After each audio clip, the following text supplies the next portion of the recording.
You ever been upside down in the ocean at night, strapped to a helicopter that's sinking? That was my office. And you know what you learn? Chaos isn't the enemy, it's the fuel. And the same chaos is why I'm building a new aircraft today. Stick around, because by the end of this episode, you'll know why this Navy Combat SAR rescue swimmer, why Arote exists, and why this crazy journey might save lives again.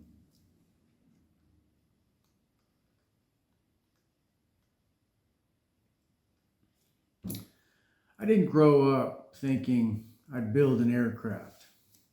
I joined the Navy thinking I'd serve. Maybe fix a few helicopters and go home.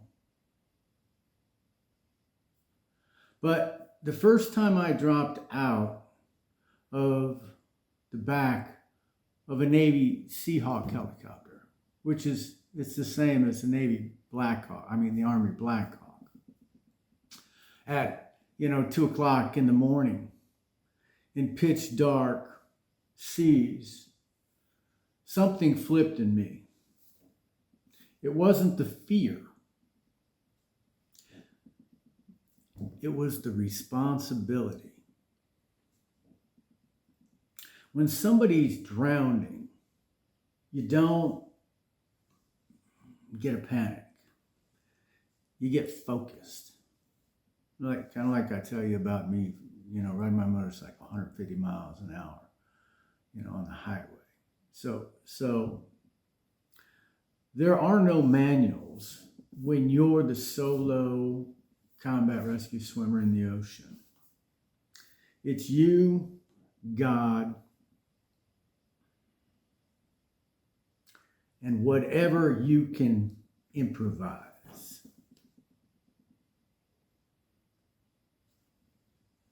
When I transitioned into engineering, I carried that same SAR mindset.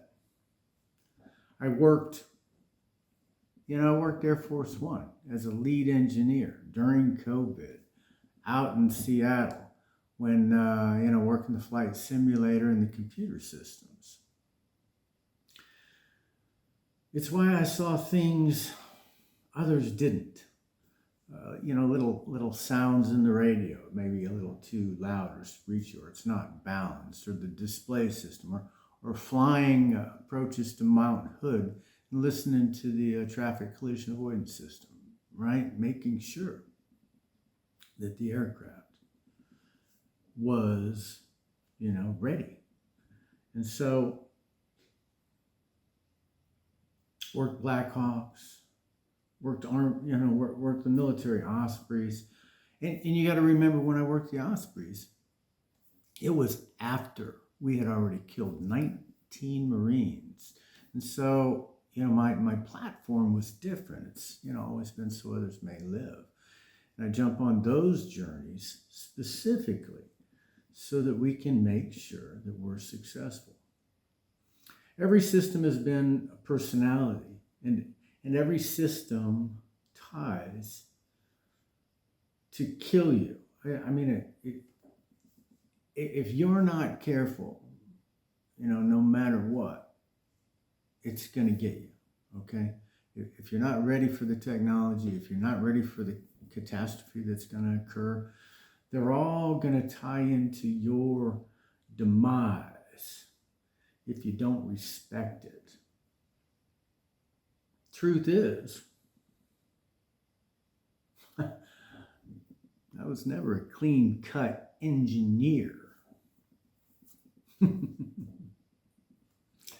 I cover and I mask the dyslexia And people see the ADHD. They're like, boom, boom, boom. Dan, you're all over the place. And I'm like, okay, that's cool. And the PTSD. I mean, when you've jumped the jump, from childhood on, and I'll talk about those things, but that's all in there. Everything is always in, the AI brain of yours, right? Okay.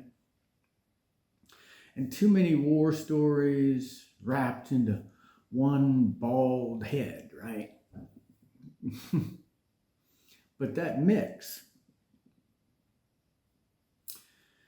it's why I saw things others didn't see.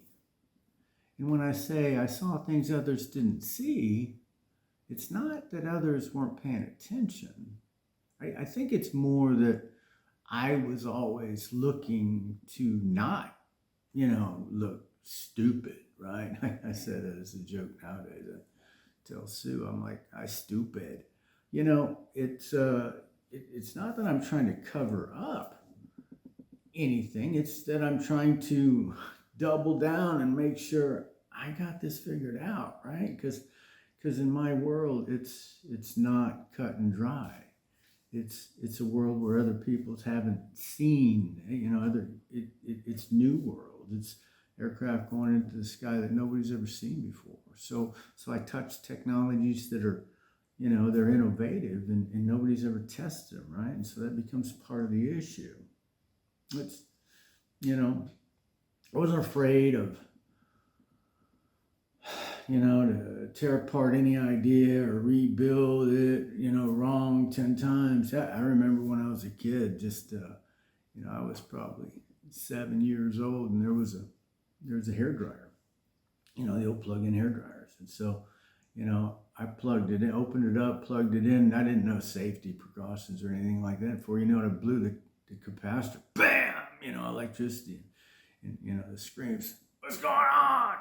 And I'm like, it's just old Danny Mac doing his engineering thing at 7.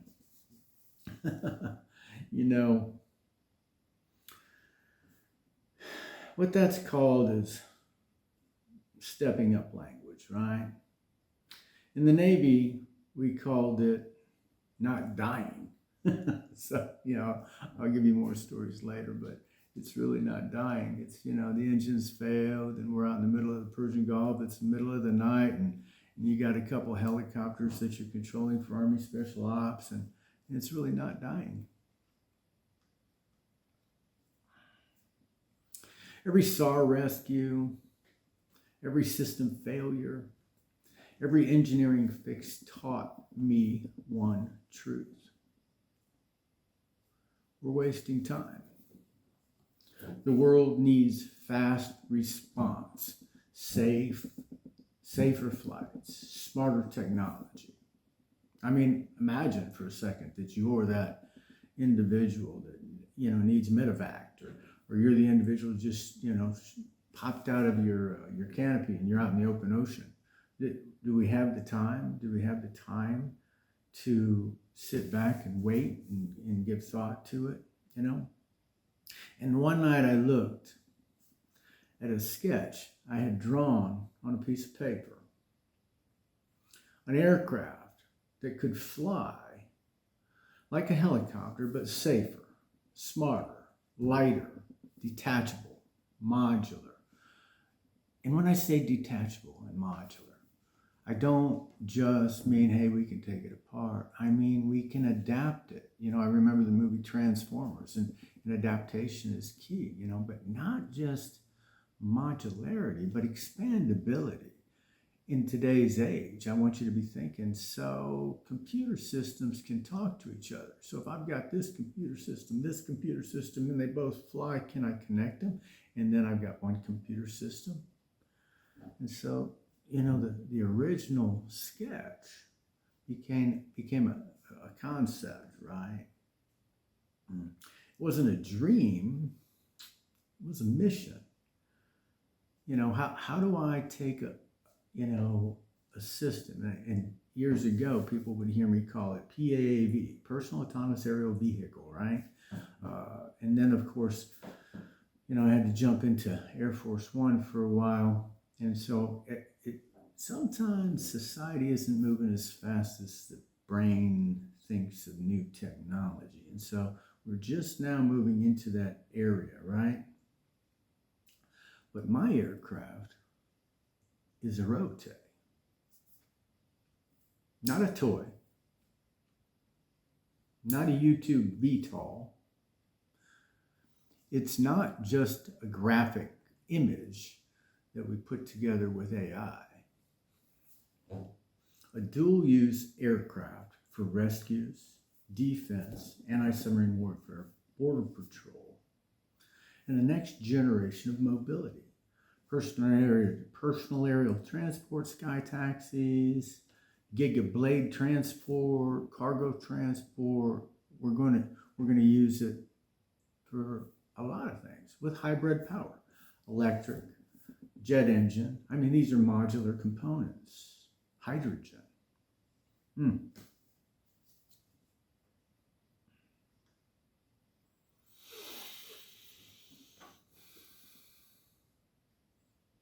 Here's why you're watching this. The world is changing fast. The world is changing too fast. Floods, fires, hurricanes, war, dope being smuggled in submarines. And we're still using 1970 technology to save people. Rote isn't just a startup. It's the next evolution. It's the next evolution of rescue, of mobility, of American engineering. I'll say that one more time. Of American engineering. If you've ever wondered whether one person can move the needle, I'm about to show you.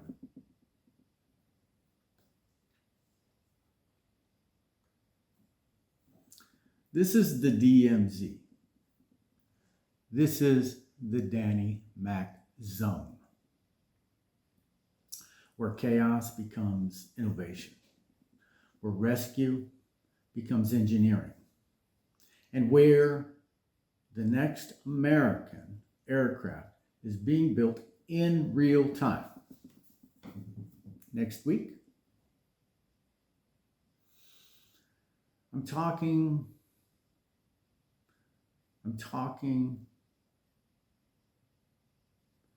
taking you behind the scenes of the first Rote prototypes, the real build.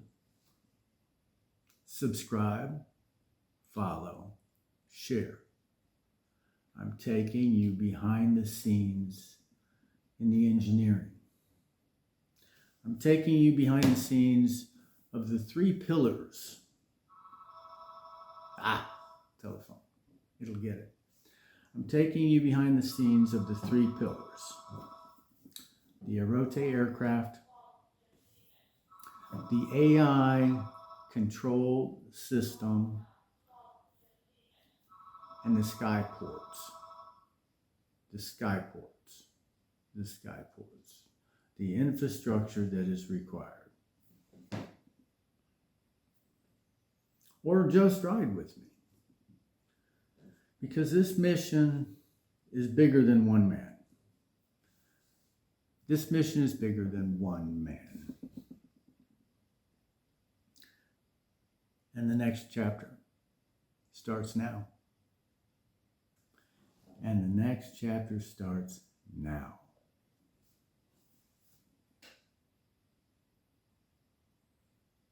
DMZ. DMZ. DannyMac.com.